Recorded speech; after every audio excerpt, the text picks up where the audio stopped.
Peace and welcome to the show. It's our first show, and we're kicking off Black History Month right here on Black Star Network.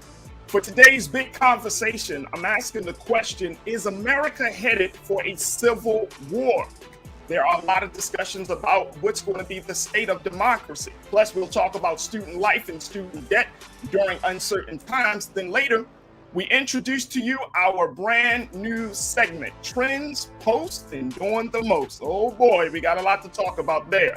So stay riding with us. That's all coming up on The Culture right here on Black Star Network. Let's go.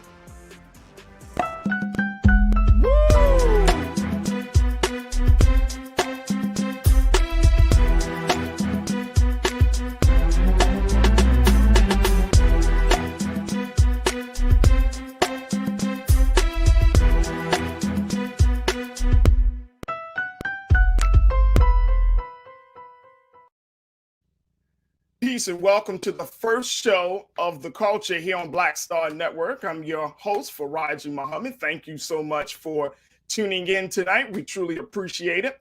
Folks, let me just say, first and foremost, I want to give a very, very big shout out to the founder and to the curator of Black Star Network, my big brother, Brother Roland S. Martin. Thank you so much, Brother Roland, for giving us an opportunity to talk about the things that we need to talk about in this way and creating this platform. Absolutely fantastic. So thank you so much, Brother Roland, for that. But tonight, folks, I want to talk to you a little bit about what this show is really all about, because when you're talking about the culture, it is a lot to really take in. And so for those who aren't familiar with me, just to let you know, I've been doing a radio show. I've been a TV voice for the past 20 years. Now, I know, I'm a fresh 25, but I've been doing this work for the past 20 years. And as a result of that, I have come to really love social science. I've come to really love philosophy and psychology. And as a fan of those great sciences, I found that, I love studying people. Like how we behave, how we act, how we think, how we engage with one another. I mean, those are super, super important, especially as we're talking about the culture. This is an absolutely fascinating time for us right now. And as a result of it being a fascinating time, we want to make sure that we just look at how things are, because things are changing so dramatically and rapidly that we should take the time right now to just sit back, pause, and reflect on how we are moving forward with living this life and coexisting with one another. And so it is something special that we can come together in this fashion and to have these types of conversations. And more importantly, to discuss things in a way that we never thought we should, because things have changed rapidly. And so that's where this show is coming in, the culture. This show is helping to serve and create a platform. If you were to ask anybody what the culture means or how would they define culture, they would probably give you a million different answers. But let me share with you how we define culture here on the Black Star Network, and then particularly with this show. We define culture as being something or a way of life, the way that we do things.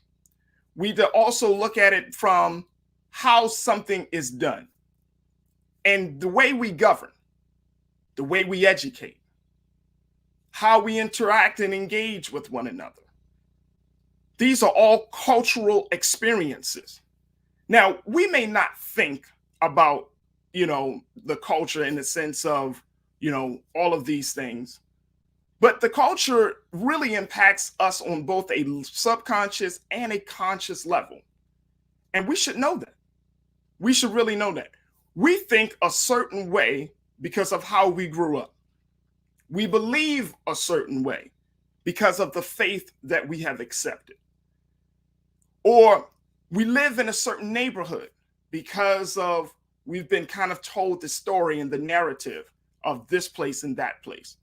We act a certain way because we have followed various social cues that told us that some behavior is acceptable while other behavior is not acceptable.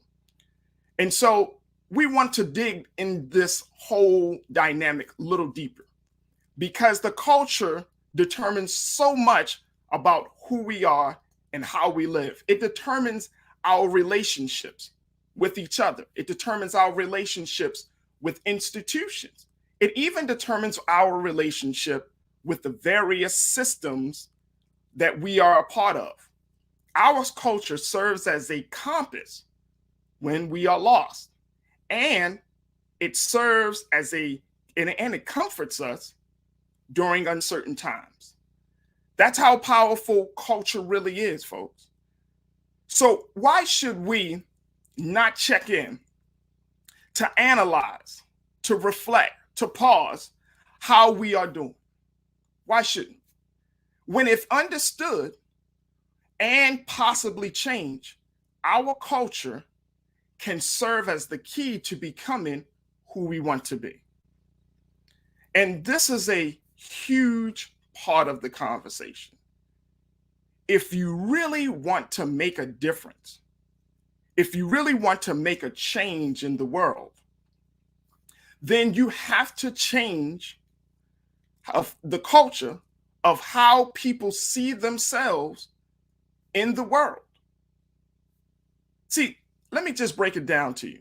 So having a show like this about something that is, this big, yet this intangible is a major, major undertaking for me and my team here. We know it is. So that's why we have decided that I won't be the only person that you will hear regularly on this show, because there are many voices. It's not the culture of Farajii, it's our culture. So you'll hear various voices on this show that, guess what? We may not agree, but those voices are going to be a part of what we call our culture crew. Now, the culture crew is a group of people who I know personally. I'm bringing my personal friends and my family, like my wife, to come on to this show to discuss topics in a way that you probably never heard or never considered. I'm bringing these folks together because I'm saying to myself, wow, this is a new idea. So let me try something. Let's let other people see it. And if we see things differently, so what? That's okay. I often have heard and said that Black people in particular, we aren't a monolithic group. We aren't a monolithic people. We don't all think the same way. We certainly don't all believe the same way. We don't vote the same way. We don't do the same things that we used to do back in the day. And I mean, we're just a different people in 2022. Well, the question becomes, what happened? Well, the culture has changed. And we can't be afraid or in a state of denial about what has changed. Now, some of us, we want to fight it. As a matter of fact, instead of fighting it, we should be more strategic and figure out how to either embrace it or change it to suit our personal and collective interests. But things are changing, folks, and we need to talk about it. Each generation brings about change. Each generation yearns for progress in how we think and do things. And the thing about it is, you got to ask yourself the question, are we ready to take ownership of this space that we are in? Because guess what? Many people try to say that the culture is something outside of themselves, like it's some monster living in the hillsides or in the urban cities and towns that we're in. No. The culture is much closer to home than that. The culture isn't outside of us. The culture is us. So if we want to see our culture change, then we must change ourselves first. I don't know about you, but I'm personally tired of the hatred, the vitriol, and having conversations that are just rooted in lies. And I mean, I'm just so over it. I'm tired of it. I'm tired of the partisan politics. I'm tired of the labels. And I want to have conversations that speaks to our similarities, a conversation that helps us to create a tangible reality, all while rooted in immutable truths. That's the type of conversation I want to have. And this is the type of conversation where we can be free to be ourselves. Because right now, and I feel like we are all in a sort of prison, because we gotta watch and walk, not to be insensitive, but not to be politically incorrect, but we are in a prison of our own thinking. And at this point, I want to give us an opportunity to share with intelligence, to share in a space with balanced dialogue, because even if you and I disagree, give me a great argument to share instead of, yelling and cussing and no, give me something to consider. Because at the end of the day, folks, let me tell you what my job here as the host of this show, my job is very simple. I'm here to moderate these discussions in a big way, right? Sure, I'm going to have my thoughts. I'm going to have my insight. But at the end of the day, I want to make sure that these conversations are moderated and are happening in a way that we all can appreciate. So I'm not here to insult your intelligence. I'm just here to raise it. I'm not here to uproot your beliefs, just make you think deeper about them. And more importantly, I'm not here to tell you you're wrong. Just consider some new ideas. So if we can get to that place, if we find ourselves in that space, then I truly, truly believe, folks, that we'll be in a better place, a place that's truly good for the culture, for all of us. Welcome to the culture. Folks, we got to take a quick pause. When we come back, let's jump into our big conversation. Is America headed for civil war? I'm going to check in with our special guest, Reverend Eric Lee. We're going to check in with our culture crew, Neil Muhammad and Iman Heath, and have the discussion. So stay with us. It's the culture on the Black Star Network.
Don't you think it's time to get wealthy?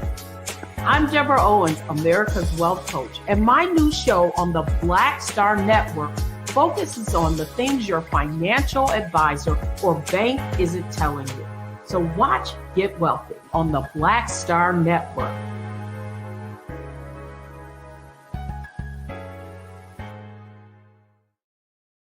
Pull up a chair, take your seat. The Black Tape with me, Dr. Greg Carr, here on the Black Star Network. Every week, we'll take a deeper dive into the world we're living in. Join the conversation only on the Black Star Network. Hi, I'm Dr. Jackie Hood Martin, and I have a question for you. Ever feel as if your life is teetering and the weight and pressure of the world is consistently on your shoulders? Well, let me tell you, living a balanced life isn't easy. Join me each Tuesday on Black Star Network for a Balanced Life with Dr. Jackie. We'll laugh together, cry together, pull ourselves together, and cheer each other on. So join me for new shows each Tuesday on Black Star Network, A Balanced Life with Dr. Jackie.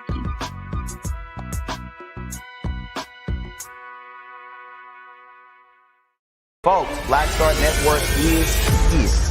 Oh, no punches! I'm real revolutionary right now. Support this man, Black Media. He makes sure that our stories are told.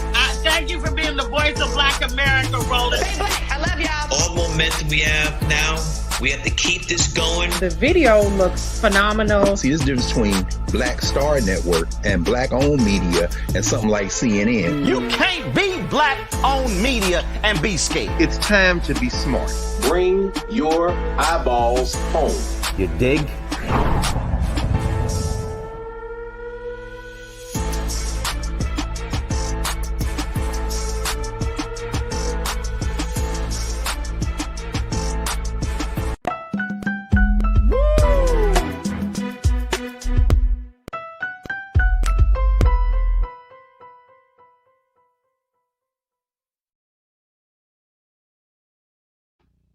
All right, folks, welcome back.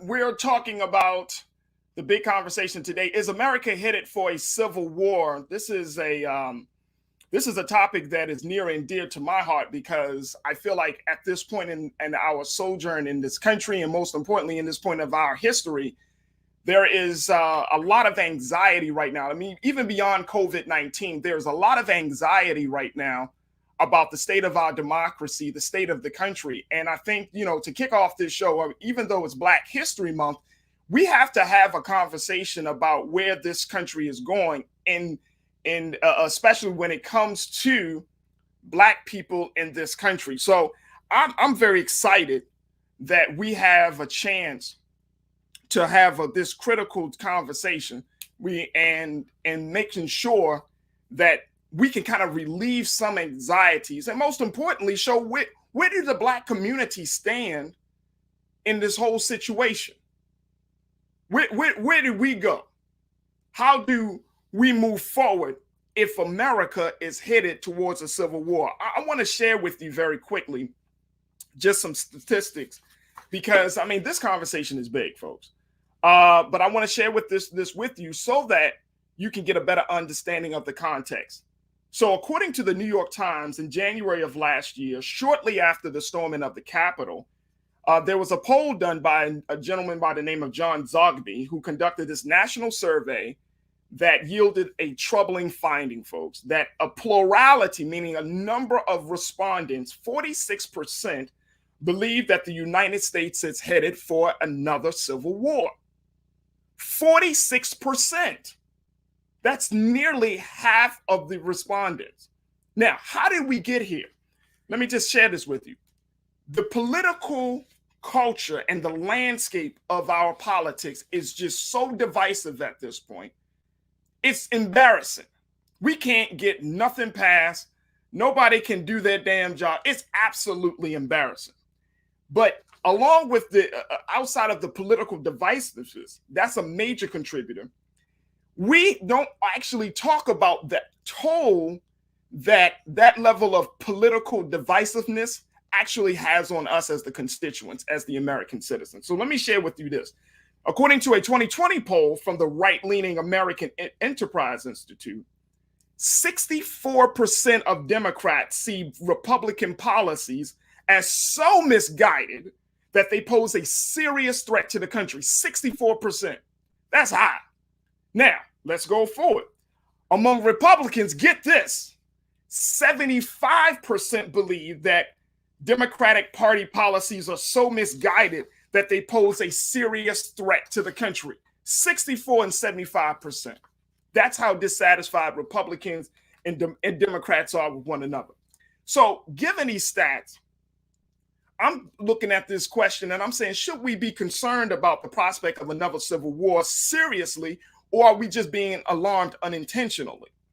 Now, according to Barbara Walter, who is a political science professor at the University of California in San Diego, she studies civil war. She actually wrote a book about how civil wars start, said, quote, "No one wants to believe that their beloved democracy is in decline or headed towards civil war. But if you are an analyst in a foreign country looking at events in America, you will go down a checklist assessing each of the conditions that make civil war likely." Check this out. And she said, and what you would find is that the United States, a democracy founded more than two centuries ago, has entered very dangerous territory. Very dangerous territory. I want to turn to my very special guest, Reverend Eric Lee. I want to bring him into this conversation because as much as we're talking about the dangerous territory, as much as we're talking about this, we have to see, like, where do Black people stand on this situation? So I want to bring my brother in. Reverend Eric, Big Brother Eric, how are you this afternoon? I'm doing well, Brother Farajii. How you doing? I'm good. I'm good. In a few moments, then we're also going to be checking in with our culture crew, Iman Heath and Nira Muhammad, to get their take on this. But Brother Eric, I mean, this is just a small number of stats. Let me just, before we even get into that, I want to share with the audience the work that you've done, because they probably say, well, who is this guy? Why are you having him on the show? Let me just share with you very quickly, folks, who Brother Eric is, because he is a person that I know. He's a friend, but he has been doing work. He was out there in Los Angeles, relocated to Baltimore in 2013. But while he was LA, I want to just share with you why it's important for us to have a conversation. He is really like a son of the civil rights movement. He was a founding member and president of the Black Community Clergy and Labor Alliance, which is an independent and social activist organization that's dedicated to representing, promoting, and protecting economic interests and well-being of Black communities and Black workers. He was the past president of and CEO of the Southern Christian Leadership Conference in Los Angeles. And SCLC, you know, their great fight against oppressive forces that hinder people from freedom, justice, and equality. He is a founding member of the Stand for Security Coalition. They organize African-American security officers into a union. He's a part of the Diversity Task Force member, reintegrating African-Americans into the hotel industry. He's a founding member for the Alliance for Equal Opportunity in Education at UC, a collaboration that forced UCLA to create a more inclusive admissions policy. And Brother Eric, we're going to talk about that a little bit later. He's a founding member of the Coalition for Black Student Equity, which is purposed to improve the quality of education for Black students. And so he's been doing this work for over 30 years. I'm not trying to show your age, brother, because you look good. You look good, dear brother. But you have been doing the work. And one of the great things that I appreciate about it is that you are an activist. You are a community organizer. You're not a talking head. You are a person that has been doing the work in various communities, hitting the streets hard. So when we have a conversation of this magnitude talking about, is America headed for civil war, should we be concerned at this point? Well, I think the greater let me answer your question. Is America headed to a civil war? Not in the traditional sense of a military engagement, because a civil war would require, from the typical sense, the engagement of a governmental controlled military. Now, if the former president were to be president again, he had often tried to engage the military to do his bidding and his work. Yeah. And so I think that the possibility of an actual civil war taking place is greater with someone like the past president in office, yeah, than what we have now. Right now, I do believe we're in a very deep cultural war. And it's not just the left against the right, the conservatives against the liberals. It's not, and there's also a race war going on, which has also been inspired by the past president. Right. But I think we can also track that back to when President Obama first was elected in 2008, of which I was a delegate at the 2008 convention. But you saw at that point where the vitriol communication regarding racism and race privilege and race oppression and discrimination was accelerated exponentially when Absolutely. Barack Obama became president. Yeah. And so that cultural war, to me, has always been there.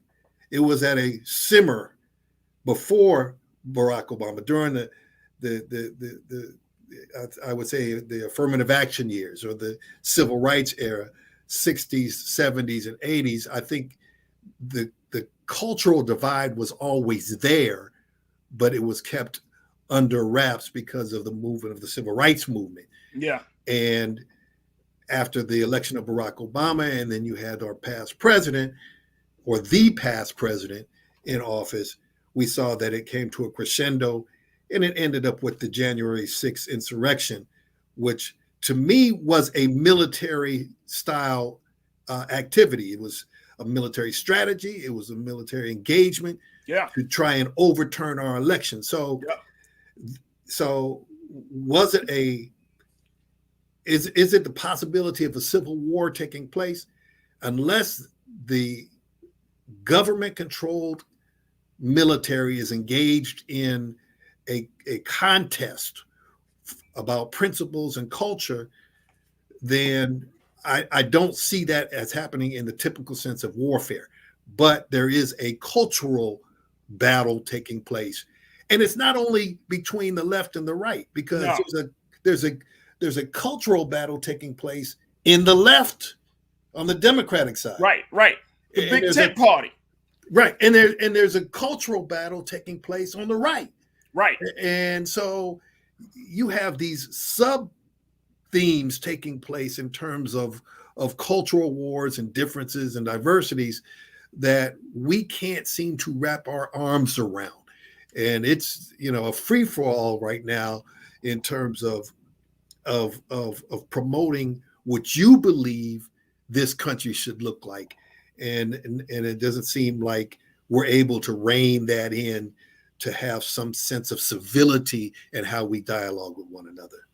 Eric, I couldn't agree with you more. I think that that's exactly where we are. I want to bring in members of the Culture Crew. And again, folks, these are family members and friends and just part of people that I have these conversations with. I mean, I know some of you probably think to yourself, like, you talk about this, I talk about this, we talk about this all the time. It's a very, very real situation. First and foremost, I want to bring in a woman who I have a deep, deep respect for. She is a writer. She is an educator. She is the host of Queen Talks podcast that can be heard. And she's also my wife, the mother of my two children. Let's bring in Rihanna Muhammad. Rihanna, thank you so much for checking in. Thank you for having me, as always, Farajii. Absolutely. And then we also are joined by another dynamic activist who was a very, very important part of the great 20th anniversary of the Million Man March, the Justice or Else Coalition and Organizing Committee. We got Miss Iman Heath. Iman, thank you so much for checking in. Iman, can you hear me? Are you on mute? There you go. Thank you all for having me. You're welcome. You're welcome. All right. So, Mary, when you think about this conversation of being in the place and listening to what Brother Eric had to say about the cultural space that they're in, what comes to your mind? To be honest, I agree with what Eric said entirely. I don't necessarily see us coming to like pitchforks and like guns and like having a serious like civil war in the way that we, saw back in the day. But I do think that the culture shift is very much so happening. I think that the American people, our constituents, we are not happy. We're not happy with our government. I don't think our government is happy with themselves, which we can clearly see. I remember you showing me an article about all these new parties, like possible parties that could come along. And as I was sitting here listening to Eric, I was thinking like, I don't want to be a Democrat or Republican. You know what I mean? Like, I don't want to be a liberal either. I want a new party. I do personally think that our country, our government needs to be dismantled, because who is it serving? Who is it protecting?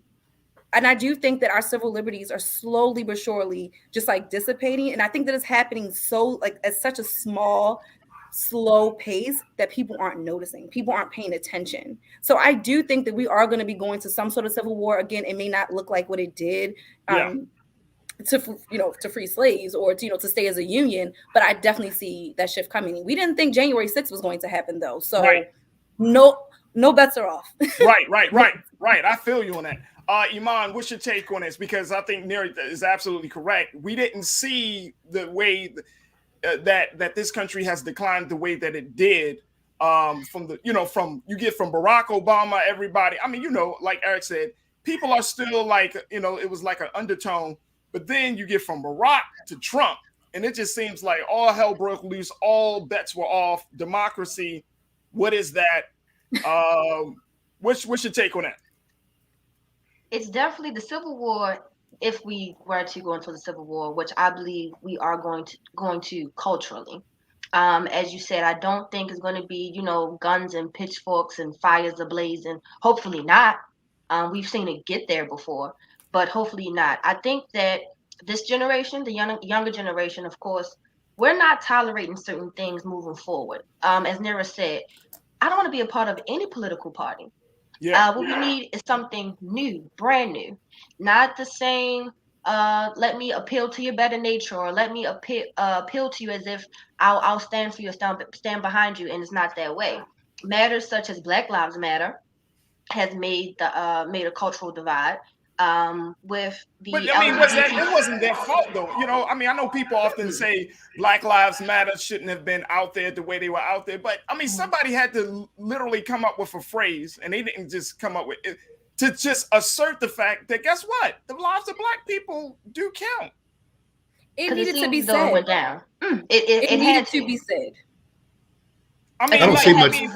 Go ahead, I don't see much difference. I don't see much difference between the Black Panther Party and Black Lives Matter. I mean, as I was growing up in Oakland, it was about feeding our children, about protecting our civil liberties and our civil rights, and we were operating within the law, which we had the right to carry guns, and I'm sure we're going to talk about guns later on in this program. But I don't see much difference in terms of cultural preservation. I see myself as a cultural preservationist, and when there are things that are elements that are attacking our right to exist and our right to excel, then we have to push back in every means possible, in every manner possible. And so I don't see much difference than what we were doing back in the 60s and 70s with the Black Power movement. But I gotta say, Eric, I can take it back even further than that. I was studying some Gordon Parks photos, and I was stuck on those photos about, I believe they were called the Midtowners in Harlem. It was a gang. And even looking at, and this was in 1948, and looking at the gangs, even back then, they were not created to create chaos. They were protective measures. So even looking back, we've always operated out of a place of protection. Right. Now, have we went off that beating path over the years? Sometimes we have, but I do think, like Eric said, these movements were built out of protecting and preserving the Black community. It's just a problem. I'm sorry. No, go ahead. The problem is, the criminalization of everything that Black folks do. Yep. So when mainstream society, those who are in positions of privilege and power, want to characterize us as being radical and revolutionary, it's only because they're deflecting from the bigger problem, which is a denial of our equal rights, with denial of justice, and the oppression and discrimination that they've constantly operated in. And so it's to Nera's point, we are protecting our culture and we are protecting ourselves as a people, but we are then criminalized for standing up for our rights. Let me throw something else out there into it, and then Iman, I want to get your take on this, because there was a piece an opinion piece that Mr. Frank Brunei, who wrote for the New York Times, he wrote a piece called "Our Tribalism Will Be the Death of Us."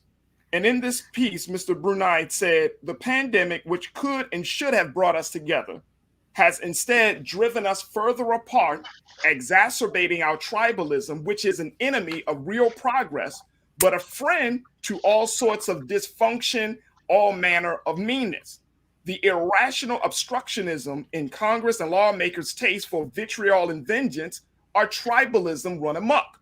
Cancel culture, be it the left or right, is a tribal impulse, not merely abetted, but amplified by the technology of our time.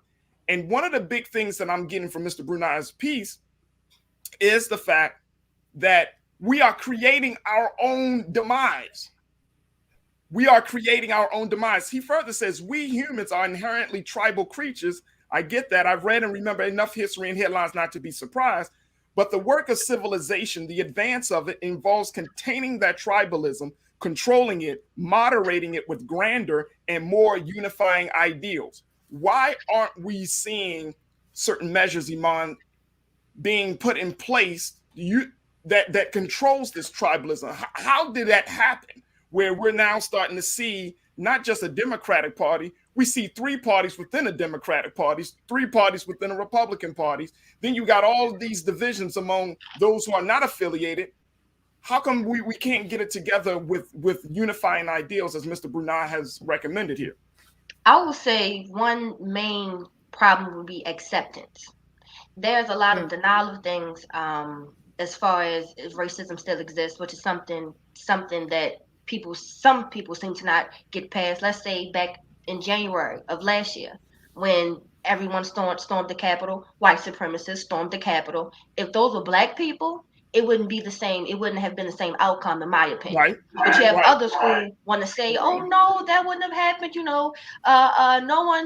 Someone was hurt, but they had their rights. Their rights were being infringed on. No, you pick and choose when to use that line to say that, "Oh, our rights are being infringed on." I don't think that we will be able to reverse our behavior when it comes to tribalism. I think it's only going to extend. Let me ask you this, Iman. Let me ask you, do you think that, given where America is going, that it's in black people's best interest to start thinking more tribally? I would say it can, but I want to say the point to the vaccines. That's going to be what really divides us all. You have people pointing the finger at others for not getting their vaccine, and you're a part of the problem, or never get back to how the way of life was because you won't get your vaccine. Then those who aren't vaccinated, you're dumb for getting the vaccine. They're shooting a tester in you, blah blah blah blah blah. And again, I don't agree with getting the vaccine. However, to each his own. But as humans, we're going to gravitate what's familiar to us. And it's no way to go back. In my opinion, it's only going to get further. It's only going to divide us even further.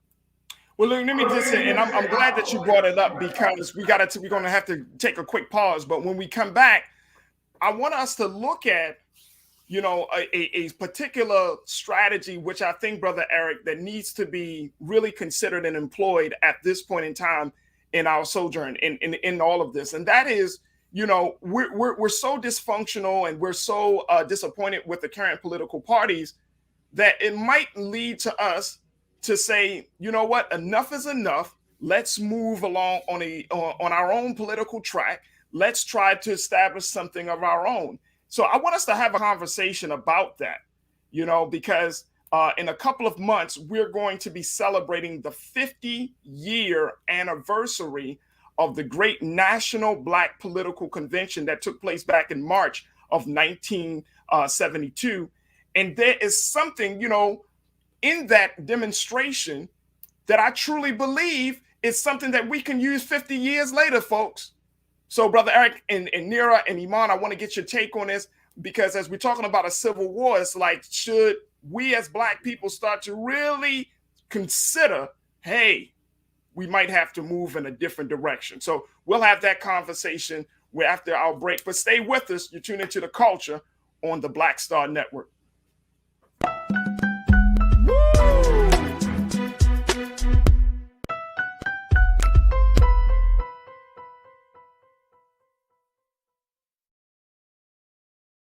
Pull up a chair, take your seat. The Black Tape with me, Dr. Greg Carr, here on the Black Star Network. Every week, we'll take a deeper dive into the world we're living in. Join the conversation only on the Black Star Network.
I'm Deborah Owens, America's Wealth Coach, and my new show, Get Wealthy, focuses on the things that your financial advisor and bank isn't telling you, but you absolutely need to know.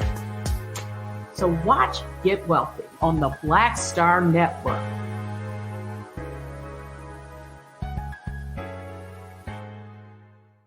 Folks, Black Star Network is here. Oh, no punches! I'm real revolutionary right now. Support this man, Black Media. He makes sure that our stories are told. Thank you for being the voice of Black America, Roland. Stay black. I love y'all. All momentum we have now, we have to keep this going. The video looks phenomenal. See, there's a difference between Black Star Network and Black-owned media and something like CNN. You can't be Black-owned media and be scared. It's time to be smart. Bring your eyeballs home. You dig?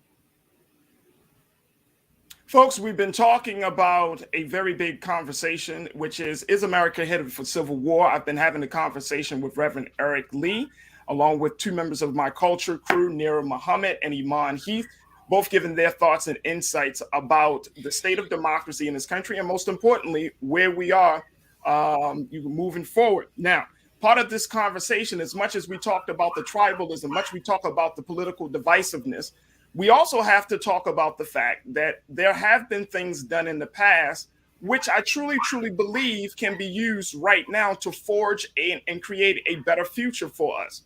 What am I speaking of?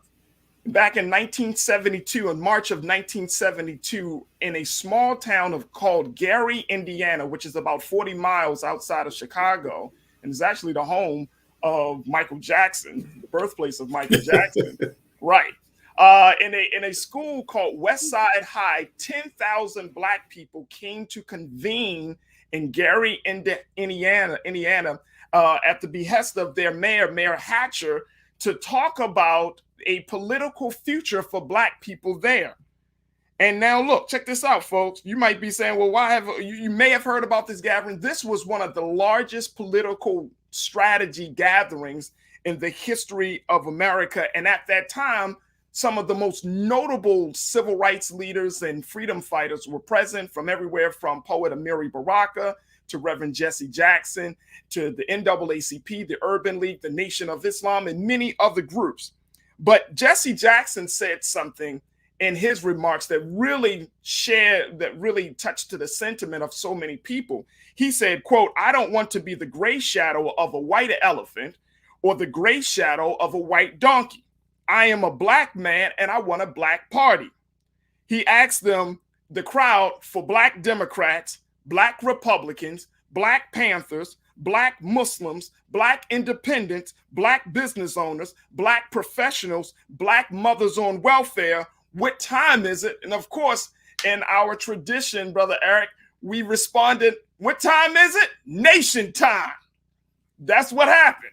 So, Brother Eric, I want to come back to you and our culture crew to get your take. I mean, they talked about forging a political path for black people in 1972. We're 50 years out.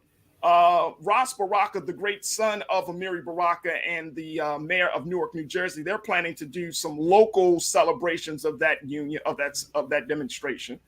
But it made me wonder, Brother Eric, is it possible for us to do it again? Can we bring black folks together? And we've had major gatherings since 1972. We came to the mall. Is that the direction we need to go to in the political space? Maybe we don't need 1 million people. Maybe we just need 5,000 people. Maybe we need 500 people. But is that the direction? Because I feel like things ain't working out right now for black people. Yeah,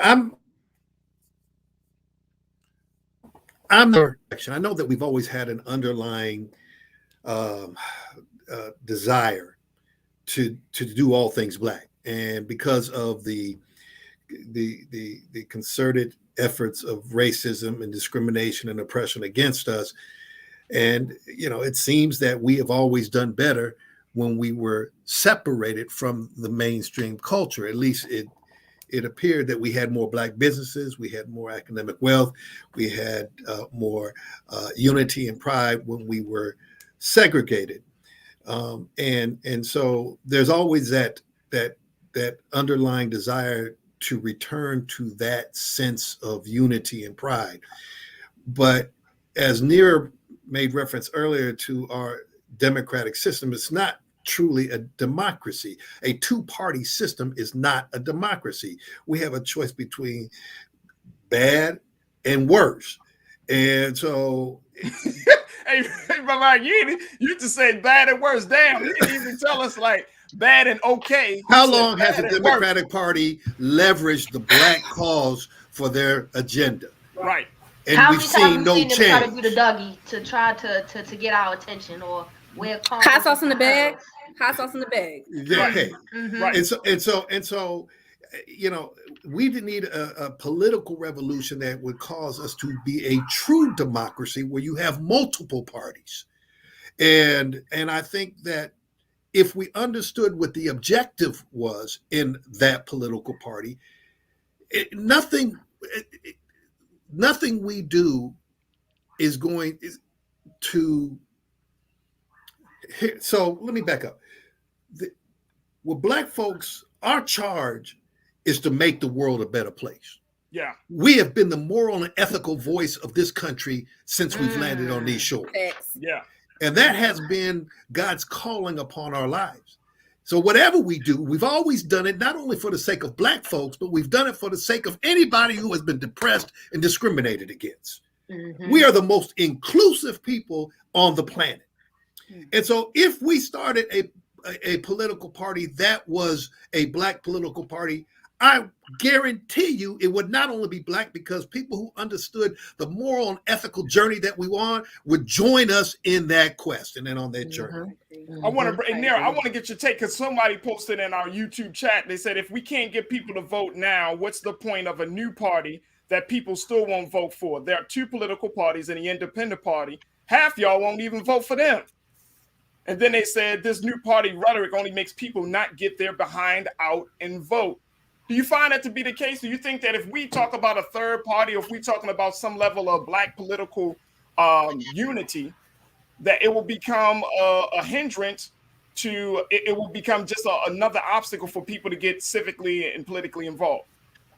Absolutely not. And I'm tired of people with their excuses. I voted. I go out and vote. Since the moment that I turned 18 years old, I go out and vote. Locally, nationally, I vote. I exercise that right. For Black women, for women in general who have, from the 1920s on forward, who have stood out there and marched for women to have the right to vote, I am going to vote. Now, a lot of people said they didn't vote because they didn't like either one of the candidates. Yeah. They, like Eric said, they didn't want to vote Republican. They didn't want to vote Democratic. Nobody votes independent because it feels like it's a waste of a vote. Let's just put that out there. You feel like you're wasting your vote when you vote independently. But if we come out with a real party that we can really gravitate to, we can start taking those Republicans, we can start taking those Democrats, we can start taking those non-voters, because they'll finally have a buy-in. They'll finally have a party that they can feel like they're a part of. So many people I know that are my age, and I'll put myself out there. I'm 32. I know a lot of people my age who do not want to vote because they just were like, I don't want to vote for Biden or what's his name? Trump. You know, personally, I personally didn't want to vote for Hillary Clinton or Trump. I did vote, but I was not a fan of Hillary Clinton. I was not a fan of Trump, but I still exercise my right to vote. You got to vote. Cut the crap, cut the excuses. We got to do something. We got to make a change. So I'll be the one. Be the one to be on the opposite end. I didn't vote. I was one of those non-voters felt as though neither party represented me at all. And again, as Farajii knows and Nira knows, I'm all for my people. I'm all for our progression. If we had an actual party to support, oh yeah, I'd go vote. But I didn't feel as though I had anybody to vote for. I was told, vote for Biden and Kamala because support a Black woman becoming the first Black female vice president.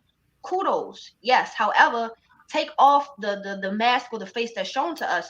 What can you do for me? How can you help my people? Now that they've been in office for going on over a year, what progression have we seen for my people or my culture that you said and claim it to be? Biden, for example, said he's all for canceling student loan debt. What's going on with that? What happened with that? We're going to talk about that. We sit on pens that he was waiting for. I'm sitting on pens and he was waiting for it. Please clear my debt, please, Lord Biden. Me too. Me too. But here's the thing about the Black political party. I think we're going to take another pause. But the thing is that I think Brother Eric, Nira, and Iman, there's something in that demonstration, right? Like one of the big things that came out of that demonstration was that there was more political engagement from Black people. And Brother Eric, you know this. There was more Black people ran for office. Jesse Jackson ran for president. All of those things happened as a result of that union. I feel like there needs to be another union, not in a mass level, but just in enough to say enough is enough to both parties. And they were trying to do that 50 years ago. My hope is that maybe we can pick up the torch to do that now. Brother Eric, you got the final word on this. Then we're going to take a quick pause. Yeah, I think, and I'll go back to understanding what the objective would be of our party. And right now, clearly, we have a tremendous impact on elections because we do vote with some unity in terms of our political philosophy. And so I think it's very important that we understand what the objective of our political party would be. How do we impact elections? How do we affect policy? How do we put in office those who would represent the interests of our people so that we can continue to excel and exceed what any other folks think that we can or cannot do, which we have always done. We've always exceeded whatever their expectations were. And so run for office. I'll vote for you. I'll vote for you. Oh, man. All right, we got to take a quick pause.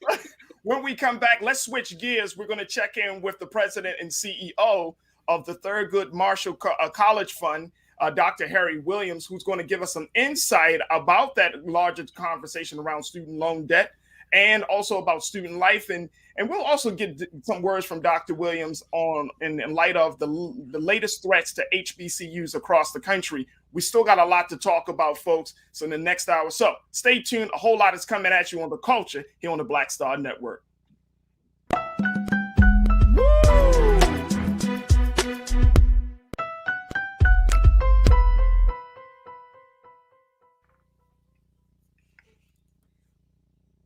Don't you think it's time to get wealthy?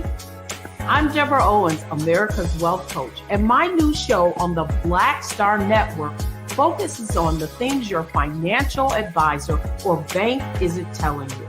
So watch Get Wealthy on the Black Star Network.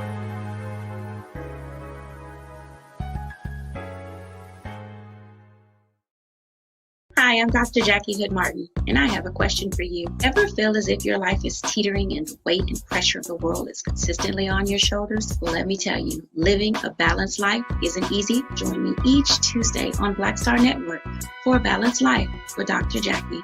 We'll laugh together, cry together, pull ourselves together, and cheer each other on. So join me for new shows each Tuesday on Black Star Network, A Balanced Life with Dr. Jackie.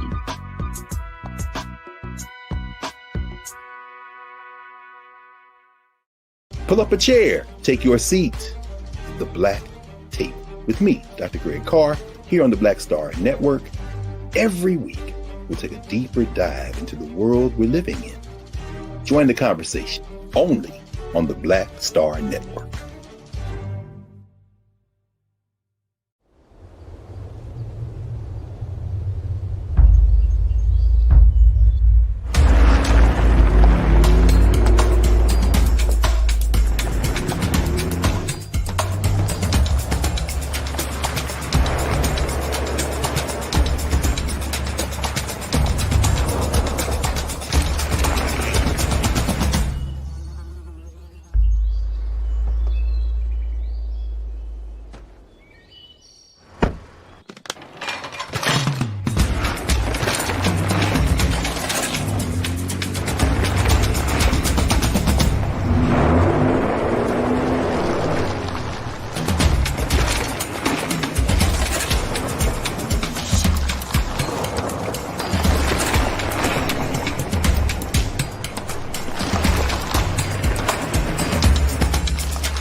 Welcome to the show, folks.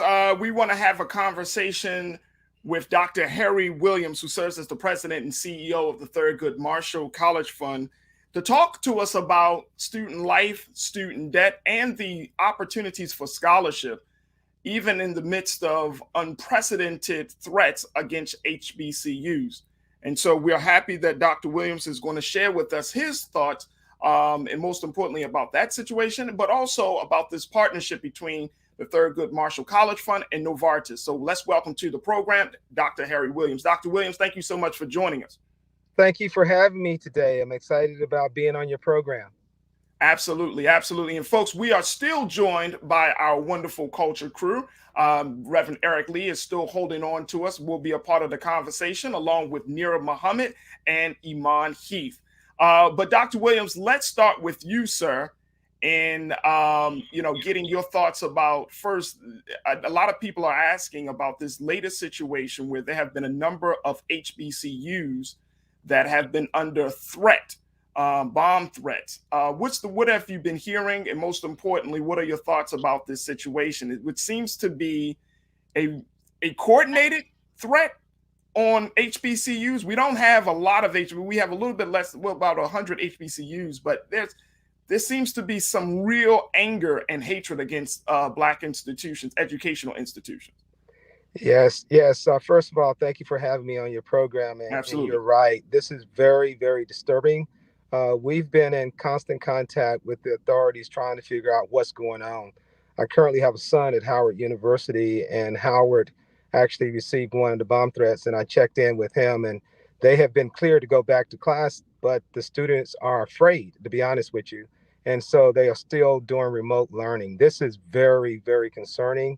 And for the beginning of Black History Month too. And so we have been talking with Department of education, homeland security, and there are a lot of people looking at this right now. Just fortunately, we haven't had anything to happen, but it's very, very disturbing. So, I mean, when we're looking at this, I mean, we've always, and you've been doing this work for some time, but you know that there's always been an quote unquote an attack against Black education, right, in educational institutions.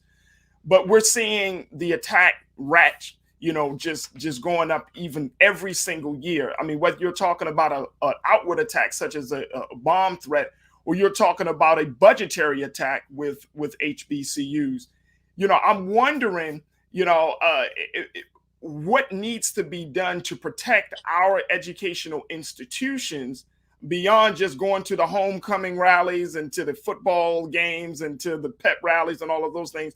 Like, what seriously needs to be done, Dr. Williams?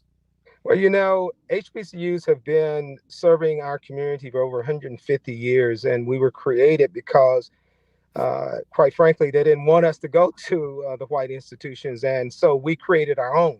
And we've excelled at a very high level, and we have been under attack for over 150 years. There's an article out today from Forbes magazine saying that the 1918-90 land grant institutions were founded primarily to serve former Black slaves and create your own wealth there. They have been underfunded by $12.8 billion. They went back and ran the numbers. $12.8 billion. That's a lot of money left on the table, sir. That's a lot of money that we have been underfunded. That's basically, we have been left out of the funding equation. And so here recently, we have been receiving a lot of positive attention because of the successes of our graduates. Our namesake, Thurgood Marshall, when our founder, Dr. N. Joyce Payne, approached Justice Marshall 35 years ago and asked him if he would allow his name to be used to this organization to raise funds for the more than 300,000 HBCU students. He didn't hesitate because he was a two-time graduate of two of our institutions. He graduated at Lincoln University, one of our oldest HBCUs, and then went on to Howard Law, and the rest is history. He's he will go down in history as the greatest, one of the greatest Supreme Court justices to ever live, and what he did and what he did for African Americans and what he did for this country. But the reality is he graduated from our institutions and he excelled at a very high level. And that's what we do on our campuses. And because of the positive attention that's been given to our institutions, people just don't like that. They just don't like the fact that the reality that these institutions have been doing extremely well, have created some amazing leaders in this country, and we continue to do that daily. Oh, yes, sir. Absolutely. Absolutely. Which leads us into the conversation around, the work that the Thurgood Marshall College Fund and Novartis is doing, which is you created this partnership to provide scholarships and essentially millions of dollars that will help Black students. Talk to us a little bit about this partnership, Dr. Yeah, Williams. this is an incredible partnership, and unfortunately, this originated because of the unfortunate death of George Floyd and Breonna Taylor. It brought a lot of attention to all of the inequities that exist within our community, and again, looking for solutions. And one of the biggest solution is, education and being able to get a strong education, and recognizing that HBCUs have been, despite all of the deliberate roadblocks that's been put in place to try to trip us up from advancing, we have excelled. And Novartis US Foundation, actually, we connected with us, and we started talking about a long-term engagement to have an impact on our community, and a significant impact. Novartis is a healthcare provider. Novartis is very clear and very intentional and said, we want to partner with 27 of our institutions from primarily in the South. We have several up in the North, but primarily in the South, to create this relationship that will provide scholarships to our students, provide grant opportunities for our faculty, and also provide opportunities for our students to get internships. This is a 10-year, $20 million investment, and it's going to be a direct focus on attacking the underrepresented population in the healthcare field, We're partnering with our 4 medical schools: Howard University, Meharry Medical School, Charles Drew Medical School, and Morehouse School of Medicine. We produce more Black doctors than any other medical schools in the country. And by partnering with us, it's going to allow these doctors to graduate with a little less debt. And that's the bottom line. These and the students who are attending the undergraduate institutions and majoring in healthcare related fields and majoring in those areas that we are underrepresented in, they will be eligible to get up to $30,000 to support their education. And that is a big deal. $30,000. You can use that to help. I can use that now, Doc. I can use that right now, sir. Yes, no, that's amazing. $30,000 at an HBCU, and for those who may not know, Dr. Williams, the average cost for HBCUs, what is that price? Well, it's not actually we represent the public HBCU, so that's a different. The private costs a little bit more, but the public, the average is about $25,000 for a public HBCU. If you go to a private, it's going to increase a little bit over $45,000. And so you can do the math. If you can get $30,000 to go to a public HBCU, that's a full ride, basically. No, that's a big ride as well. And that's one of the big things that I think that why we should know about these opportunities, which is why I'm happy that you were able to join with us on this first day of our show, and of course the first day of Black History Month, because a lot of times, and I live in Baltimore, and a lot of folks, when I talk to high school students, when I talk to even some college students, they don't know about these opportunities. They don't know that there are resources. I mean, here in the city of Baltimore, for example, you can go to community college, Baltimore City Community College, for free, under certain conditions, if you graduated high school and all of those things here in the city. So people don't know about these resources. And I often, when we have these conversations about money that's on the table, $30,000, our curator and founder, Brother Roland Martin, has said he's established a scholarship fund for $50,000 to help students. How do we make sure that information is getting out to the masses and to those who really need it and deserve it? I really appreciate you asking that question because you're right. I want your audience to go to our website, tmcf.org, tmcf.org, and click on scholarships. We have this particular scholarship is open right now, is live for the students and students who are in your region. Bowie State University, Howard University would be able to participate in this particular program. But we have more than 50 different scholarship programs. So students who are attending Coppin State can also apply. They can go and look at our scholarships that we offer there. And this will give them a chance. Now, the biggest reason why our students don't get the scholarships is because they don't apply.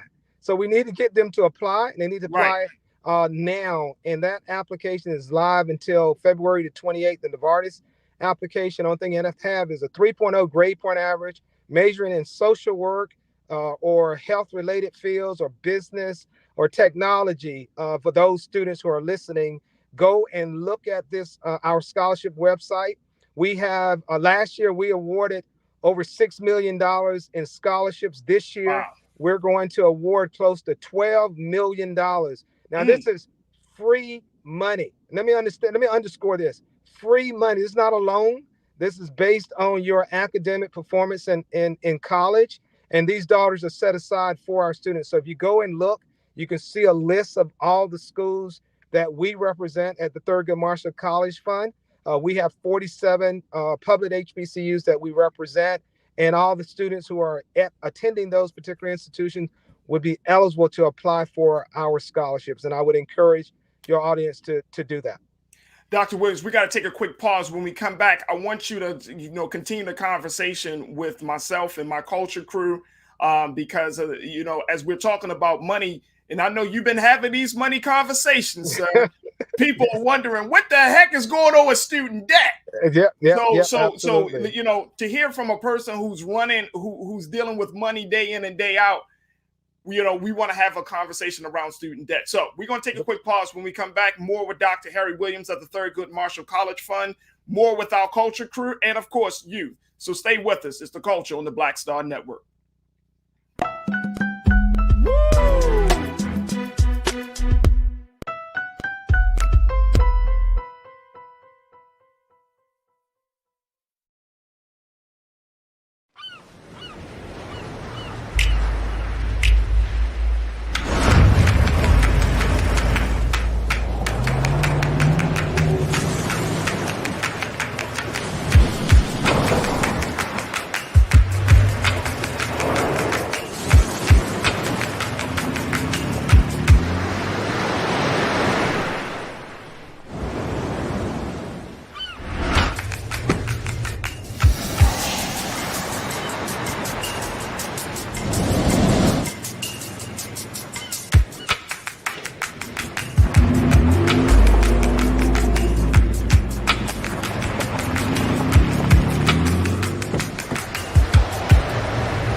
Hi, I'm Dr. Jackie Hood Martin, and I have a question for you. Ever feel as if your life is teetering and the weight and pressure of the world is consistently on your shoulders? Well, let me tell you, living a balanced life isn't easy. Join me each Tuesday on Black Star Network for a Balanced Life with Dr. Jackie.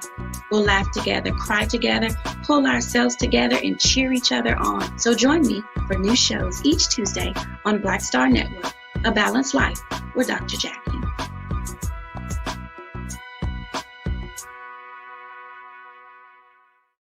Pull up a chair, take your seat. The Black Tape with me, Dr. Greg Carr, here on the Black Star Network. Every week, we'll take a deeper dive into the world we're living in. Join the conversation only on the Black Star Network.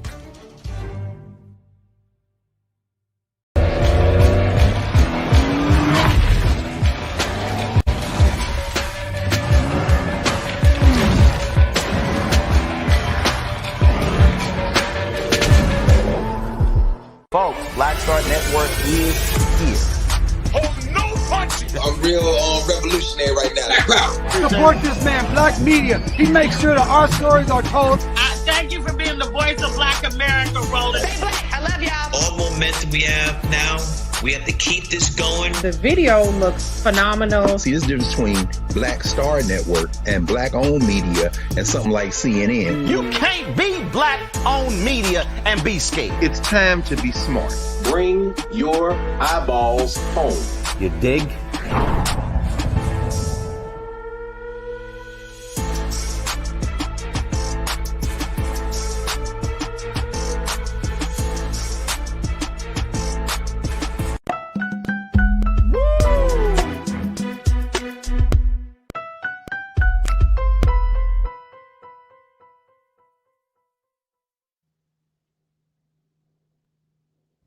Folks, we've been having a conversation with Dr. Harry Williams, who serves as the president and CEO of the Thurgood Marshall College Fund, talking about student life. We're going to get into this part about student debt, but just giving some insight about scholarship opportunities that students can take advantage of right now to make sure that they are more financially prepared to go into that next phase, next chapter of their lives, which is going into college. Now, we want to bring back on Dr. Harry Williams because Dr. Williams has been giving us some insight, but I also want to be joined by my culture crew. We still have our very, very big brother, Reverend Eric Lee. We also joined by Rihanna Muhammad, activist, writer, host of Queen Talks podcast. And we also are joined by Iman Heath, who is an activist here in Baltimore and around the country. So again, we thank you all for being a part of this conversation. But I know that, Iman, you had some real concerns. You and Nira, actually everybody did. Y'all all talked about some student debt for our special guest, Dr. Williams. And Nira, I want to go with you first there. What's your question? Oh, what is my question? Well, one of the things that he mentioned, he said that they were creating these funds for students who wanted to get into the medical field because that Black people are underrepresented in those fields. And it made me think about my field. I was an elementary school teacher, and I truly feel like Black teachers are underrepresented. So do you guys have scholarships that cater to getting more Black students invested or interested in becoming teachers? Yes, and you're right. And let me also, before I answer that question, when brother said he was in Baltimore, I cannot forget Morgan, the president of Morgan State, gonna kill me. Oh yeah, he going Dr. Wilson. Listen, I'm a graduate from Morgan. I'm a graduate from Morgan State University. I am a Morgan Bear. So yeah, represent. My son lives in Baltimore, and my daughter-in-law works at Morgan State. So they hold on. And I'm in the PhD program at Morgan. So look, I'm working for like the WEAA. So all this bear energy. I saw the chat. But go ahead, Dr. Williams. You were saying. So yes, to be very candid with you, we are very underrepresented in education now. I mean, at the time, when we first started, education used to be that key entry point for professionals for us, and to get into education, to become a teacher. And what we have seen, I was president at Delaware State for 8 years, and prior to that, I worked at North Carolina A&T State, and those two institutions, they were the lead when it came to producing educators to go into the classrooms, but not anymore. Those numbers have declined significantly, and there's been a push and to try to get more of our educators back in the class, Black educators back in the classroom, because there is a lot of research out there to support that when you have people in the classroom, especially early on, who looks like you, they play a critical role in your development, your educational development. So it's important to have Black role models there. We have a program here at TMCF. It's called TQRP. It's Teacher Quality Retention Program. It's a program that's designed specifically for Black educators attending our Black schools or in our Black education program. It's a professional development program to encourage them to stay in the classroom. We're also working with some of our corporate partners to find scholarships. To your question around scholarships, the emphasis right now that I'm sure you know this, is STEM, trying to get more of our students to go into the STEM disciplines: science, technology, education, and math, because we're highly underrepresented in those areas.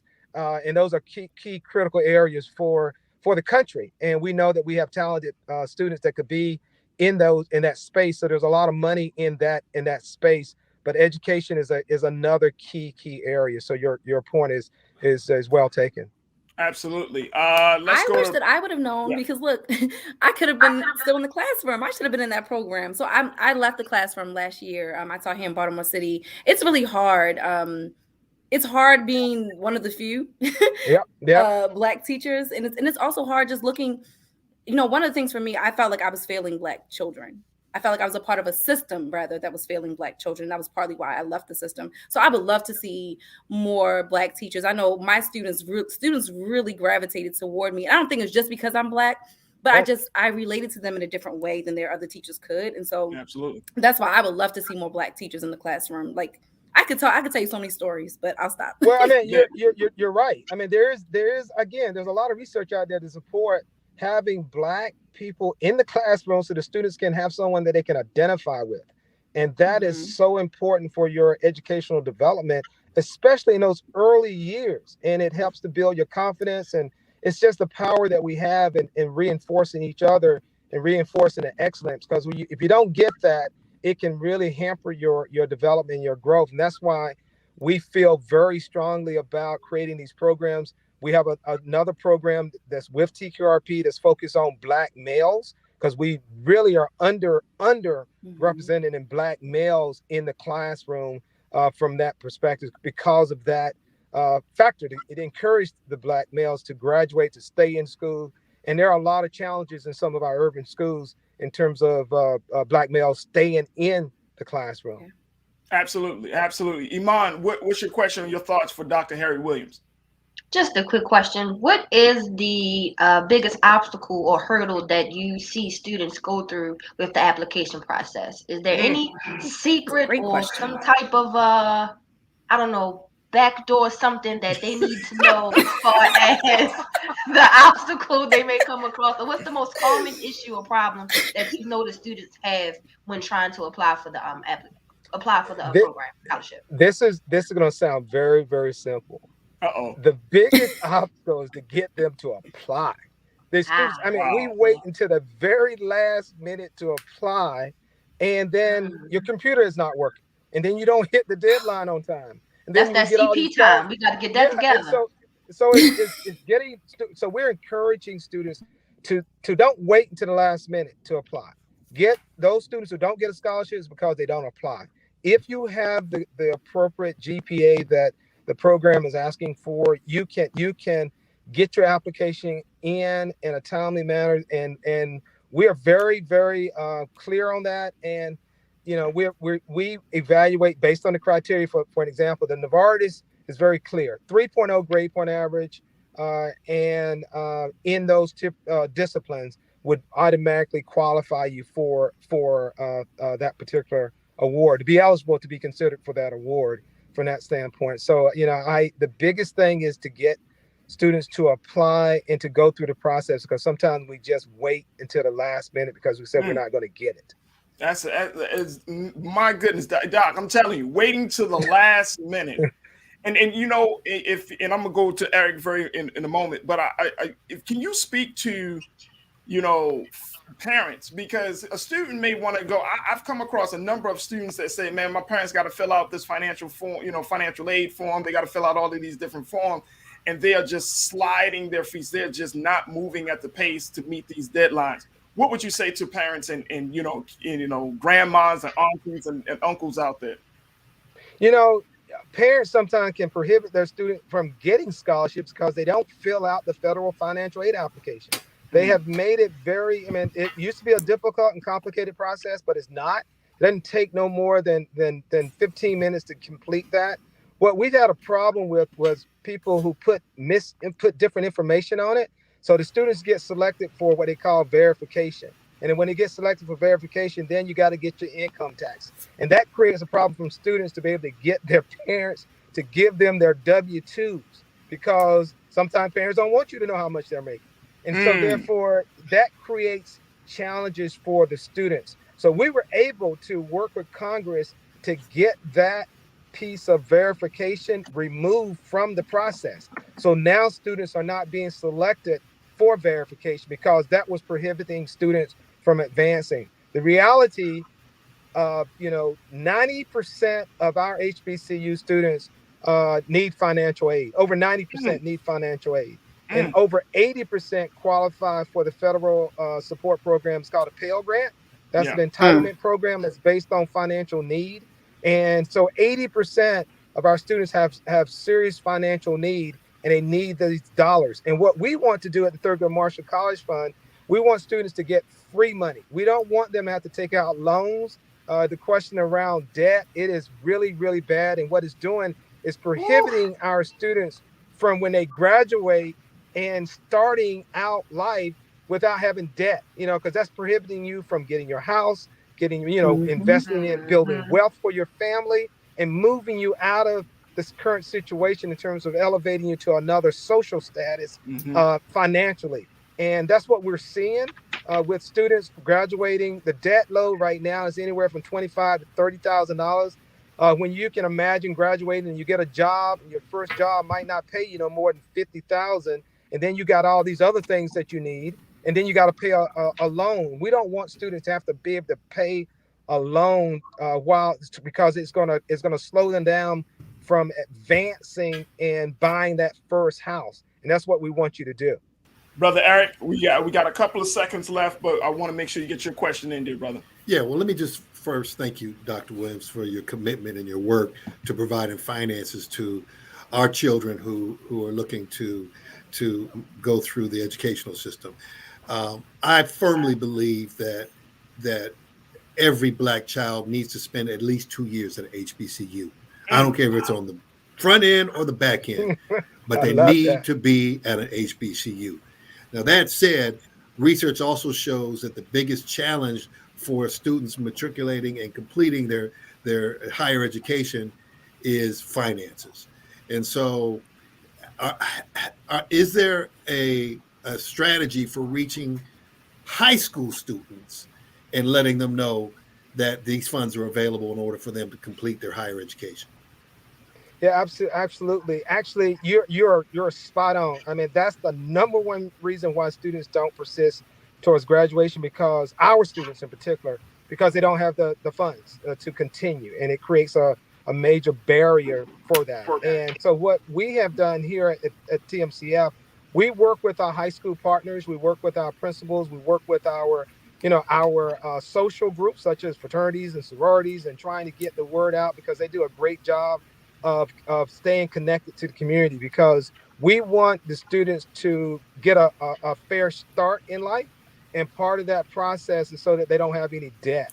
And the more we can communicate that to our young people and to our parents, the better, especially this time. And again, I cannot underscore the sooner you get it in, the better, and it's going to help you. And to your point around encouraging students to go to HBCUs, I cannot emphasize that enough, because the reality that HBCUs have been doing the work of providing our students a place where they don't have to worry about not being themselves. They can be themselves on a HBCU campus. You can be authentic. You can do what you need. You don't have to prove anything other than, hey, you're there. Both of my kids went to HBCUs, and they never thought about going to any other type of institution, and they have gotten outstanding education because of that, because they walk around a place that was built for them in mind. And that makes a major difference when you're looking at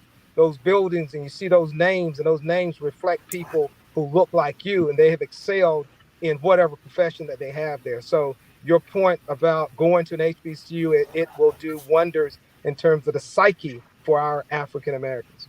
Well, it just grounds us in our culture. Yeah. And I'm hitting on the back end because I went to predominantly white institutions for undergrad and grad, and you're nothing but a number there, and you're nothing but a dollar sign to it. Absolutely. At HBCU, you matter. Yep. Absolutely. Dr. Williams, we only got about 30 seconds left, but I want to get your take in this 30 seconds, sir. What do we need to do to push the big guy in the White House to move further along on this cancel student debt legislation? What needs to be done? We need to remind him. Because he does forget. That Congressman Clyburn in South Carolina made the endorsement that took him over. As long as we keep that in front, if it wasn't for the blacks in South Carolina, I don't think he would be in the White House right now. So we gotta put a birdie in Congressman Clyburn's ear to say, Congressman, make another recommendation to this man.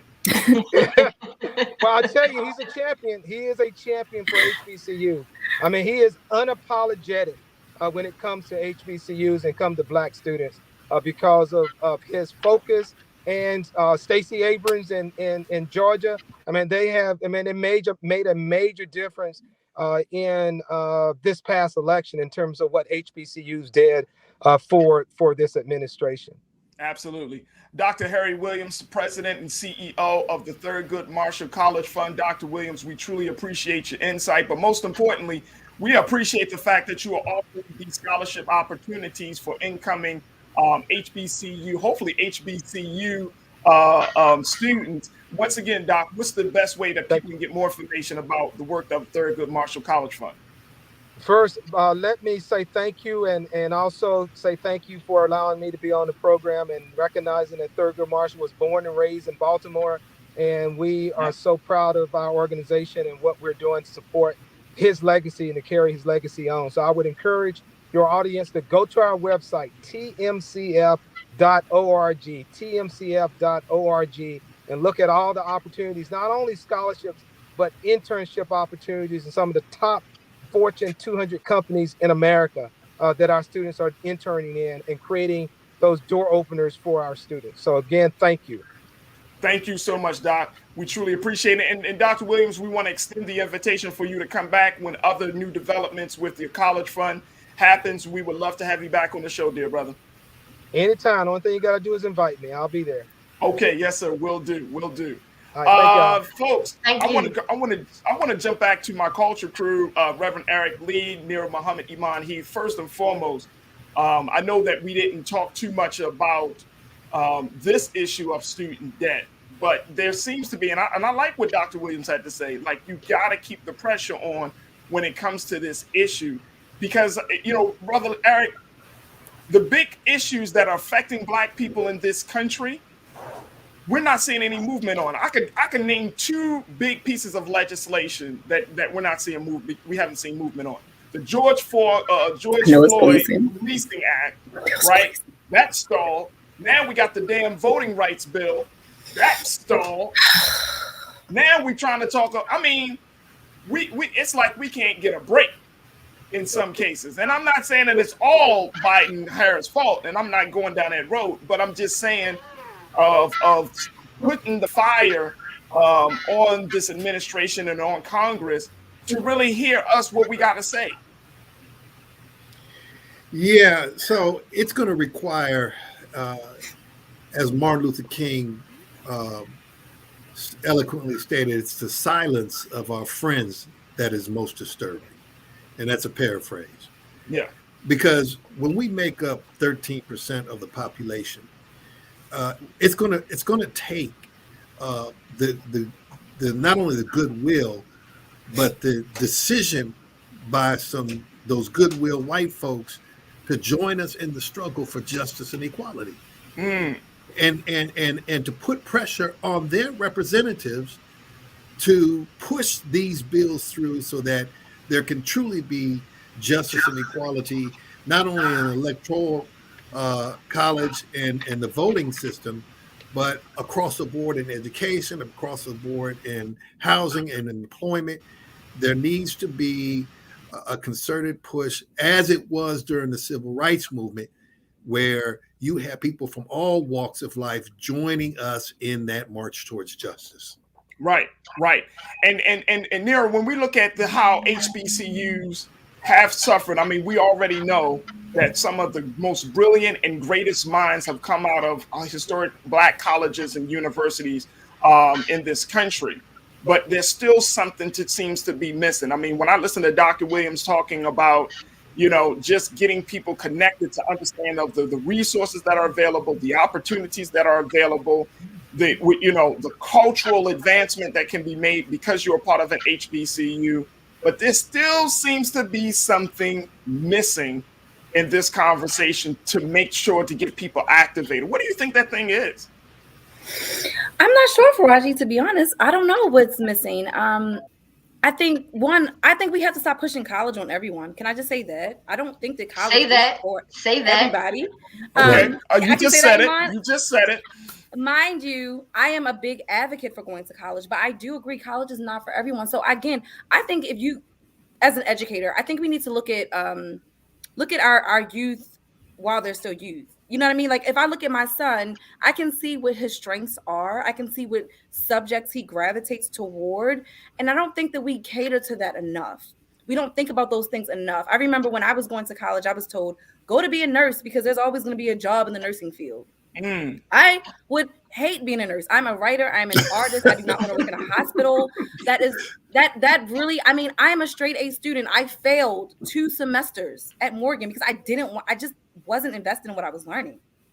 So that's another thing. We have to get kids, who are you? What are your strengths? What are your weaknesses? They can think about those things in middle school and high school. So that when they do get to starting to think about college, they'll have a purpose. They'll know what they want to study when they get to college. So it's not so much wasted time. Or, I know so many people that have a degree that they never used because they don't even want to work in that field. They just got a degree because it sounded good. And now they're working in something totally different. So we really have to focus on their strengths, what they're great at, what their passions are, and then create a plan for college. So what you're talking about there is something that I think, Iman, is a transformation around the culture of making those decisions to go to school, right? And look, first and foremost, let me just tell y'all, I love college. I went to college. I graduated. He went to Towson, y'all. He didn't go to HBCU. Hey yo. Don't feel bad for Farajii. I didn't have an option at the time either. I didn't go to an HBCU, but I worked at one. We represent Eric. I worked at Morgan State for a long time. Yeah. I got a Towson Tiger. But yes, Towson University, absolutely. But Iman, when we're talking about just the larger conversation about going to school and the culture, and like Nira said, you would think from a story of telling a young Black girl within the past 20 years, oh, go to school to be a nurse. Like this is the 1950s. You know what I mean? The choices were be a nurse or be a teacher. You know what I mean? Like this is so it sounds like we really need to change the culture of presenting those options for the next generation. Do you agree or disagree? I agree. And I agree that it doesn't have to be such a step-by-step type of thing. I think it's okay to go to a community college after you graduate high school to sit and really decide what you want to do. And it also cuts costs. You take your your general studies courses there, and then you move on to your major studies when you transfer, hopefully to HBCU. But it has to change. Figure out what the passion is of that student. For example, I wanted to be a forensic scientist in 11th grade, but hated math. How was that going to work out? It wasn't. So it took time. If I didn't play basketball, I honestly don't see at the time what my reason would be to go to school. To be honest, I was wound up having to be on academic probation for my second half going to CCBC after I stopped playing basketball. I wasn't in it. Like Nira said, I didn't have a passion for it anymore. It's like, why am I here? But it takes time. It didn't really click to me until about 2015, 4 years after I graduated high school, to really hone in on what I'm passionate about and what I'm here to do and what I want to do. But to be a forensic scientist, I wish I would. No. Statistics isn't even a source for me. Farajii, I was just thinking, I really do wish more high schools will be trade schools again. I think we need more trade schools.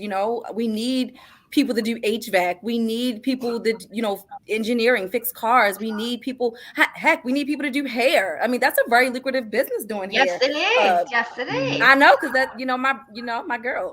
I just think in general, some people like to work with their hands. I just think the trade schools are really, really important. And even if you decide to go to college, just having that trade and that certification can really even help propel you when you're in college, because you're not having to maybe work at McDonald's. Maybe you could have a little part-time job fixing some plumbing and make decent money for a little bit of hours. I mean, so there's just so much that we, I feel like we thought we were advanced, but I think we were a little bit more advanced back then. Like I learned sewing in school. We don't even learn how to do those basic skills anymore. I learned cooking. I want those things. I want to see those things be brought back into schools. So, Nira, what do you tell your students? I mean, you worked with elementary age students. How do you have and then of course you worked with other ages, all the way up to seniors. But what do you tell students, at that, if they're fourth graders and fifth graders, how do you have that conversation about going to college? Oh my gosh. So I get them really pumped up about college because we do like little mini college tours. We did virtual tours. But not only that, I went to college and they like that. So that's one thing. They're like, oh, Miss Muhammad, you went to college and you did this and you did that. So I could do it too. So they get invested because one, they see someone who looks like them. They, you build a connection. But I also talk to my students and I really like to get to know them and look at their strengths. So for instance, I had a student who loved blood. So for Black History Month, his report had to be on Dr. Charles Drew. And so he was so fascinated by this, like, all the Dr. Charles Drew did. And that was stuff that he'd never known. So now he's like, wow, I could be a doctor. It took his love of blood to a new level. So now he's thinking about becoming a doctor. So I know for me as an educator, I really paid attention to my students' strengths and I try to act off of that. I don't like to give kids a blanket, there's not a blanket understanding of children. They're all different. So absolutely. And I think that's the big part of it, Brother Eric, is that you got to give, especially Black children, because we have so many different talents and interests. you got to give us choices. I mean, there has to be some choices. Like, okay, you can go to a 4-year. I personally went to a 2-year. I went to community college, then I transferred to a 4-year institution. It took me 400 years to finish college, but guess what? Right, it happened, okay, right? You know what I'm saying? Good brother. It happened, but you know, but you know, Brother Eric, when you're talking about those options, because of the diverse talents that Black children have, we have to be in the business of not just shuffling them to another institution. We have to be in the business of cultivating talent for our communities. Right. And just don't feel bad, because I'm 63 and I'm still in school. You're still in school, and yeah, you're killing it. Hey, You gonna get the job done.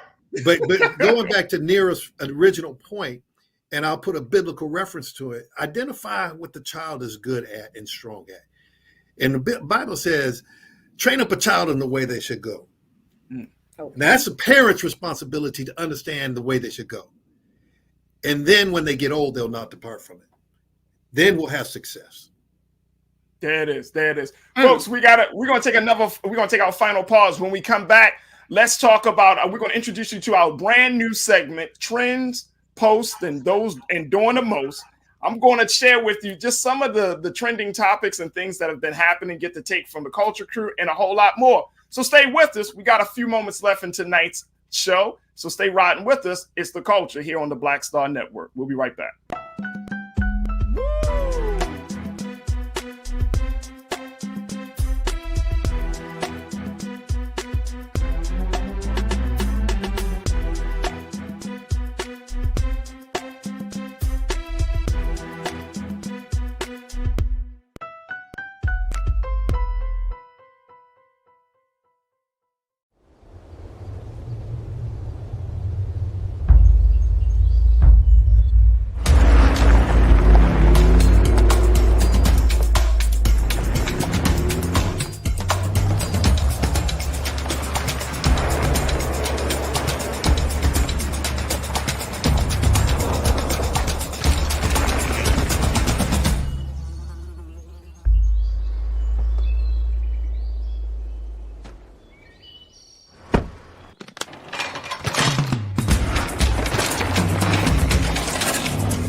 Pull up a chair, take your seat.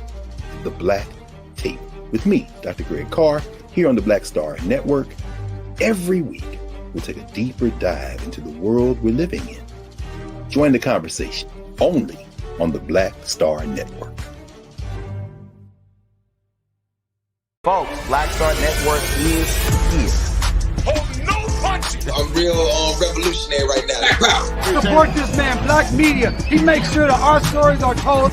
Thank you for being the voice of Black America, Roland. Hey, Black, I love y'all. All momentum we have now, we have to keep this going. The video looks phenomenal. See, there's a difference between Black Star Network and Black-owned media and something like CNN. You can't be Black-owned media and be scared. It's time to be smart. Bring your eyeballs home. You dig?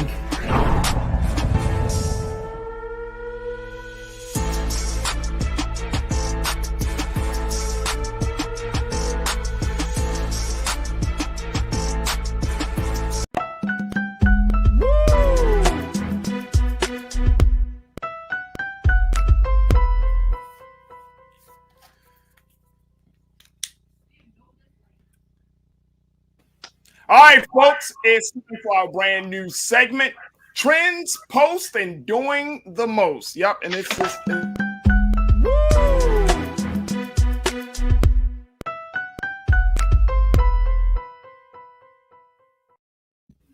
Yeah, we had a little graphic for that. It's all good. Big shout out to my team, man. All right, Trends, Posts, and Doing the Most. We fancy, huh? Okay. All right, but check this out. this is our segment where we talk about trending topics, talk about what everybody is talking about, just to keep you up on some of the culture. And let me just share with you a couple of the big ones. All right, let me go to this one. Let's see. All right, here's what's trending yesterday, and it's still trending now. And I've actually seen some memes for this one, which is Rihanna is pregnant. Apparently, that's a big deal.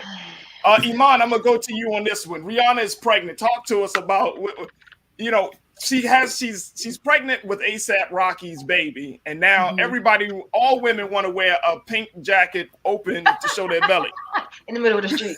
Listen, first of all, I just want to say, we all know she broke Drake and Chris Brown's heart with this drop here. Okay. So, I know that hurt. She's pregnant. I mean, it's the same thing what happened when Beyonce broke the news that she was pregnant. Everyone's in a frenzy, of course. Oh, the Beehive, Nira, the Beehive lost their mind. So I think Rihanna's crazy. I went crazy when Beyonce got pregnant. Yeah, so it's like I would say like a social media auntie. I'm about to have a niece. My sister Rihanna's having. When Ciara had her children, you couldn't tell me weren't related at the time. You couldn't have told me. So I get it. I get it. So, but this is the big deal. I mean, Rihanna is, of course, she's a superstar entertainer. She was a singer. Now she is a business owner, from everything from Savage Fenty to other brands. And now she's now like forever connected to ASAP Rocky, who is a hip hop artist who, I mean, I listen to some of his music. He's not like the worst rapper, but he's not a very, very high profile rapper. So we get into a place like she's having his baby. Do you think that this relationship going to work out? I hope so. First of all, I don't even care if Rihanna's having a baby. I was happy for ASAP Rocky because he is one fine man. I was like, okay. It's the skin and the teeth for me. I was like, ooh, ASAP Rocky. All I gotta say is I'm happy for her. But ladies, stop walking around with a daggone coat on with your belly out. It looks stupid. She looks stupid, but she can get away with that because she's Rihanna. It's so tacky. Don't walk around with your belly out in the middle of winter with a coat on. Don't get sick. Don't do stupid stuff trying to be like Rihanna. Your belly will get cold. It gets cold. Well, she just did that. Apparently, I think she the photogs were out there, so she just gave them a little show. Give them a little razzle dazzle. Just a little something. Just something for them to think about. But I mean, my hope is, real talk, congratulations to Rihanna and ASAP Rocky. I mean, I really hope that the pregnancy goes really well, and most importantly, that they work it out where they, build a very sound household for this new child. And it's going to be crazy whether it's going to be a boy or girl. People want to be all over this baby. Absolutely. It's social media's baby. It's social media's baby. It's gonna be the case. Every child's birthday, every birthday is gonna the baby's gonna start trending. Every holiday, the baby will be trending. So it is social media's baby. That's why I don't care so much though. Why do we even care? I don't know. Well, I mean, I think that we care just because, I mean, why do people care about the lives of celebrities? I don't know. I mean, that's I don't really culture, get that excited right? when they get pregnant, though. Like, I really don't care. Like, I mean, I got my own kids, Right. All right. So I'll say someone who doesn't have children, it's fun to watch. It's entertaining to see. Okay, so that's why I would it's say, fun to especially watch. social media, seeing other people's children, especially when y'all posted about a soccer game recently. Oh, my son. Nigel scored like two shots. I was excited on Nigel's behalf. Right. I had my own children to be excited about. So I mean, that could be one perspective. You have someone else's children to root for. You have somebody excited. All right, let me go to the next story. This is a story that I think got everybody's attention. Brother Eric, I want to get your take on this too, sir. A couple of New York nurses were accused of making over $1.5 million by selling fake COVID-19 vaccine cards. These were two Long Island nurses, and they were selling these cards. Julie Duvono, who's the owner of Wild Child Pediatric Healthcare, and her employee, Marissa Urano. are accused of handing out vaccination cards and charging $220 for adults and $85 for children.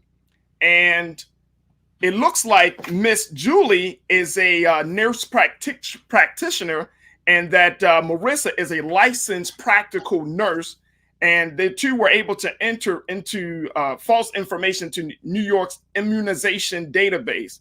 And so they created the scam, Brother Eric, and to sell these vaccine cards. They've earned $1.5 million. And this is what I truly believe, dear brother, is the reason why good messaging, whether it's calling from the CDC or whoever, this kind of like all over the place situations about how to handle COVID-19. And we don't have enough time to get into it, but in a sense of vaccines or all, but it just opens up Pandora's box of people trying to take advantage of people's ignorance and people trying to take advantage of people while they're vulnerable and scared.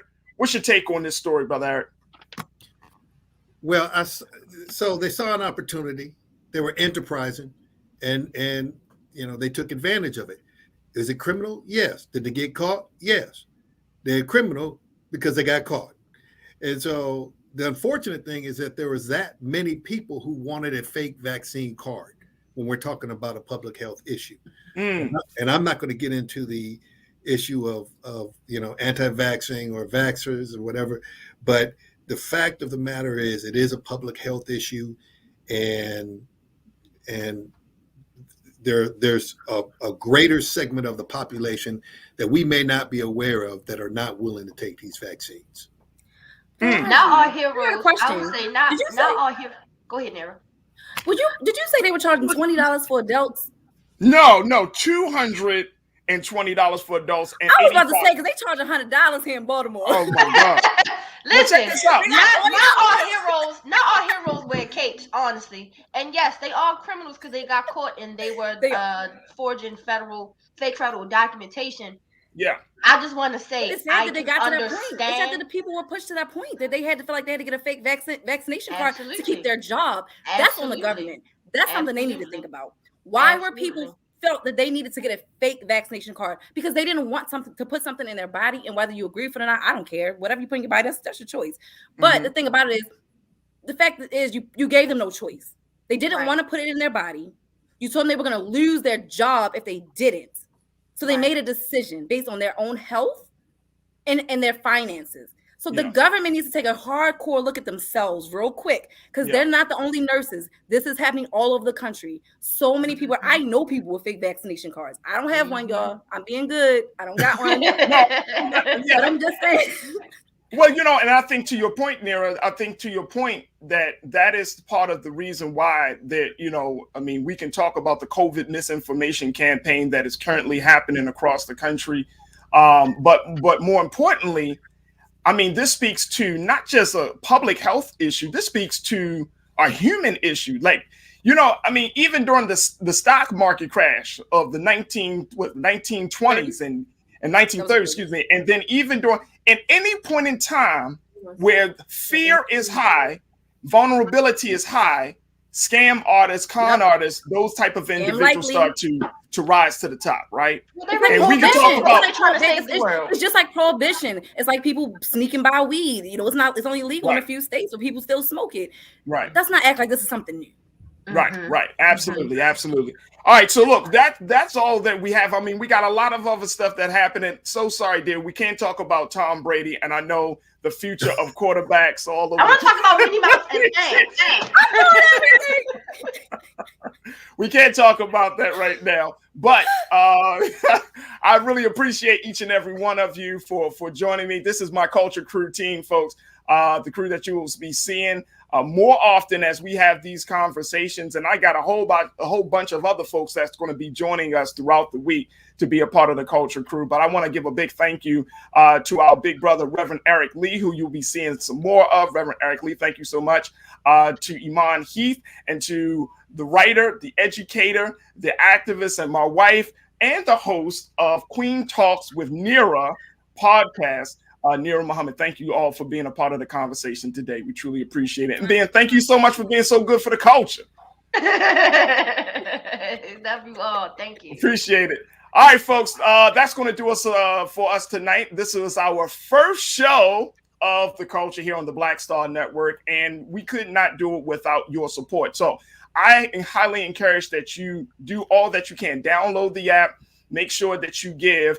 As you hear Brother Roland talk about this all the time, we can't do these shows. We can't have these conversations without your support. Every dollar counts. And most importantly, get your children, your nieces, your nephews, the young people in your family to be a part of this movement that we have called Black Star Network. We need your support. So make sure you see it at the bottom of the screen here. Support Black Star Network via PayPal and other platforms. But most importantly, download the app. Tell your friends and family about these new these new crops of shows coming from Deborah Owens with Get Wealthy, the Black Table coming up this week with my big brother, Dr. Greg Carr, and so many more voices. You will not hear the type of voices and have the type of conversations like this on any other platform other than Black Star Network. And we are just so excited to be a part of this lineup. And as Brother Roland said, there are more shows coming a little bit down the road this year. So we just have to get this first batch out, but we can't do this without your support. So we want you to support us at every opportunity. Your dollars and cents makes a huge difference, and it will change how we have conversations with Black media. As always, I want to thank my team. I want to thank my wonderful producers. I want to thank my producer, Joel and Shannon. And I want to thank my culture crew. I want to thank my tech team, the folks at the control room, so many people that made this broadcast possible. And we all want to thank all of you for joining us on YouTube and Facebook and any other way that you've been watching the show. We look forward to having more great conversations. And I'm going to say this, as I said at the end of every radio show, never be afraid to challenge what's wrong, stand for what's right while being yourself in the process. God willing, we'll talk for another exciting edition of The Culture only on the Black Star Network. Peace.